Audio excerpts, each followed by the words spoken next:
القصة ديال جونكو قصة اللي خطيرة بزاف، ونتمنى يوتيوب ما يضربليش بهذا الفيديو بكوبي رايت، حيت الهضرة اللي غنقول لكم ما غتدخلش للدماغ. 44 يوم وهي في العذاب، روحها تعذبات قبل ما تخرج من الجسد ديالها، وهذا الشيء بسبب فقط الجمال ديالها والذكاء ديالها. ولكن قبل ما نبدا، باش تجازيوني غتخليو لي الاراء ديالكم في كومونتيرات، وإلا بغيتي تضرب معاك شي يلا نبداو.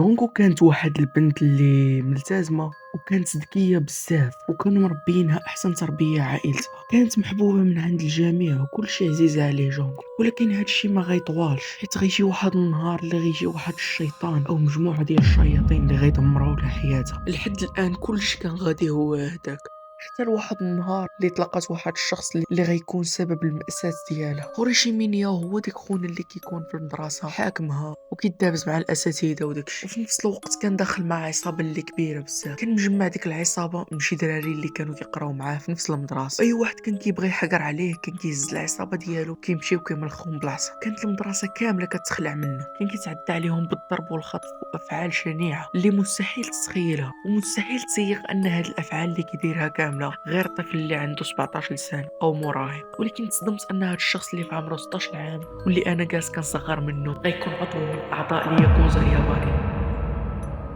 اخطر مافيا في العالم. الا كنتو باغيين ندير لكم فيديو كامل على الياكوزا ما تنساوش تخليوها لي في كومونتيرات. الا كنتي متحمس صديقي وبغيتي تعرف دغيا على الياكوزا نعطيك اختصار. هاد العصابه تاسست في اواخر القرن 19 وكتخدم في داكشي ديال التهريب وداكشي وغسيل الاموال وتجاره الممنوعات ولا تجاره الاسلحه. كانت هاد العصابه مشهوره بزاف في الفلبين وجنوب شرق اسيا، وكانوا معروفين انهم عصابه اللي ما يقدر حتى شي واحد يوقف قدامهم، واي قوه كانت كتبغي تعدى عليهم كانوا كيصوبوا قوه اللي اكثر منها وكيواجهوا. كتكون العصابه اللي جمعوها هما اقوى، وحتى الحكومه اليابانيه كاع ما كانت عندهم السيطره الكامله عليهم. هيروشي اللي كان عنده 16 عام كان من اهم الاشخاص اللي مكاينين في العصابه، وما غتصدقش ان دري صغير اللي في عمره 16 عام داخل في عصابه، وبالضبط عصابه الياكوزا. الانواع ديال هاد الاشخاص هادو دائما عندهم حب الانتقام، وكيكونوا فيهم واحد النرجسيه ديال انهم ما يبغيوش شي واحد يرفض لهم الطلب ديالو. ولكن من سوء حظ هيروشي ان هاد خونا غيطلب منها باش يتصاحب، ولكن خونا قالت له ما نقدر ندير معاك والو سمح لي. وهنا عزيزي المشاهد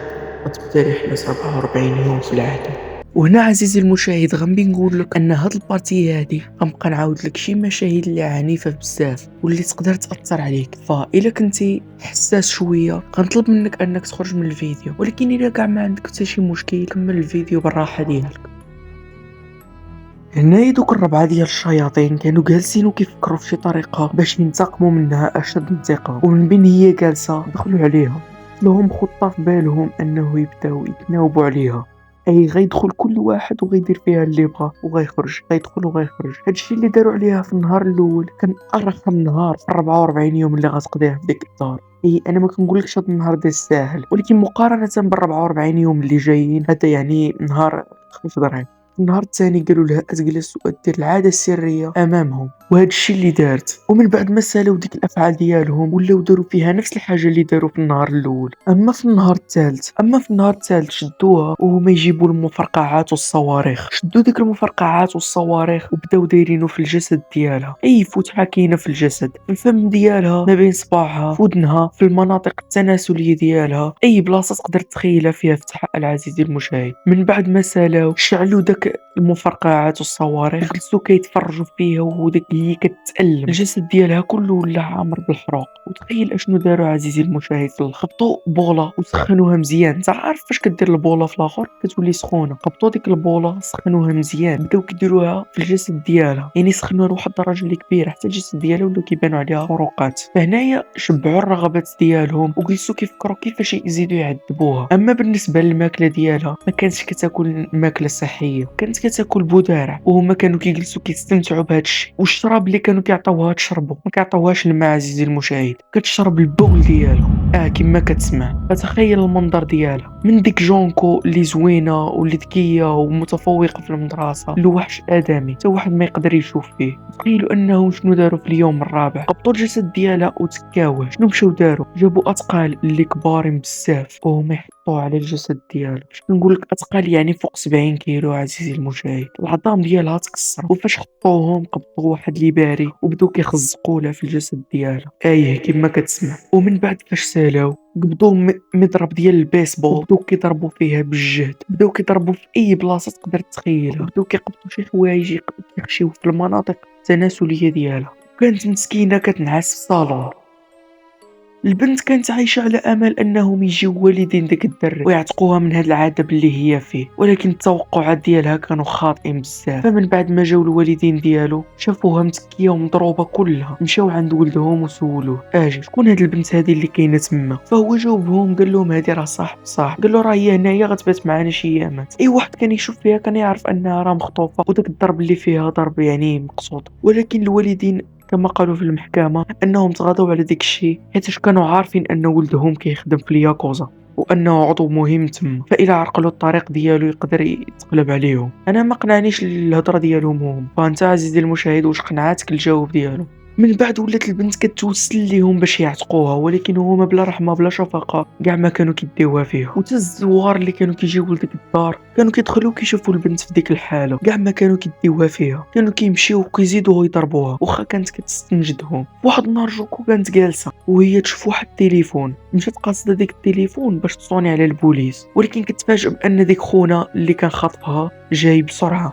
طلع التليفون من يديها وهو يلوحها، شقبطها ودخلها للغرفه وهو يربطها مع السقف. مع ربطها بدا كيتعامل معاها كيس ملاكمه، بدا كيخبط فيها ولات كتنزف من اي منطقه في الجسم ديالها حيت كان كيضربها بواحد العنف اللي مجهد بزاف. فاش سالا منها لحها في الارض. البنت كانت باغيه غتشرب الماء فبدات كتشرب في الماء، ولكن كتصدم ان ديك الماء اللي كتشربو كانت كتقياه، وهادشي كان بسبب جرح في المعده ديالها. بقات كتعذب جونكو هاد الايام كلها حتى النهار 44. كانوا جالسين ديك الربعه ديال الشياطين كيلعبوا الشطرنج. في واحد اللحظه واحد فيهم خسر وتعصب لواحد الدرجه اللي كبيره، ففكر كيفاش غيبرد هاد الاعصاب ديالو وهو يتفكر جونكو. مشى طلع كيجري للغرفه نيشان، مع قبضها مشى جبد عاوتاني ديك العصا ديال البيسبول وبدا كيضربها لواحد الدرجه اللي كبيره، بدا كيخبط فيها وفاش سالا جبد ليسونس ويكبو عليها، شعل فيها العافيه وبقات كتحرق لمده ساعتين، والحمد لله ماتت في ديك اللحظه.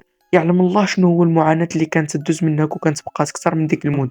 في الاخر هزوا الجثه ديالها وهما يديروها في واحد البرميل وهما يكبوا عليها السيمه، سدوا عليها وهما يديوها واحد المصنع مهجور. فمن بعد سنه من هذا الحادث واخيرا غتكتشف الجثه ديالها وغيشدوهم في الحبس. صراحه انا ما عارفش كيفاش شدوهم او كيفاش لقاو الجثه حيت قلبت وما لقيت حتى شي موقع كيقول هادشي، ولكن خليونا في الجواب ديالنا انهم شدوهم. فاش مشاو في المحكمه وحاكموهم، المحامي اللي كانوا كاريين كان قوي لواحد الدرجه اللي كبيره على المحامي ديال الام، فاستطاع المحامي أنه يعطيهم أقل مدة سجنية. الأم فاش سمعت القصة أمام المحكمة وهي تسخ، في الآخر عرفوا أنها كتعاني من أمراض في القلب، فمن بعد شدوا في الحبس لواحد المدة اللي قليلة وفي الآخر خرجوا. حاليا وأنا كنسجل هذا الفيديو هما راهم دابا في طوكيو وبدلوا السمية ديالهم وراهم عايشين بخير. ففي هاد اللحظه غتبدل النظره ديالك على اليابان ماشي كما كتشوف بحال اي دوله، كما عندهم الايجابيات عندهم السلبيات، ولكن الا جيتي تقلب غتلقى السلبيات عند اليابان كثيره لواحد الدرجه اللي كبيره.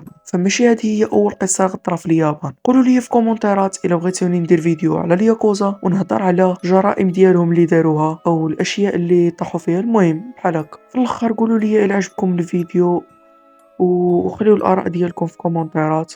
ما تنساش دير لايك وسبسكرايب. يلا بيس. اكثر من 70% اللي كيشوفوا الفيديو ديالي ما دايرينش ابوني، فاذا كنت كتشوف هذا الفيديو ما تنساش تخلي سبسكرايب باش نوصلوا 1000 ابوني في اقرب وقت.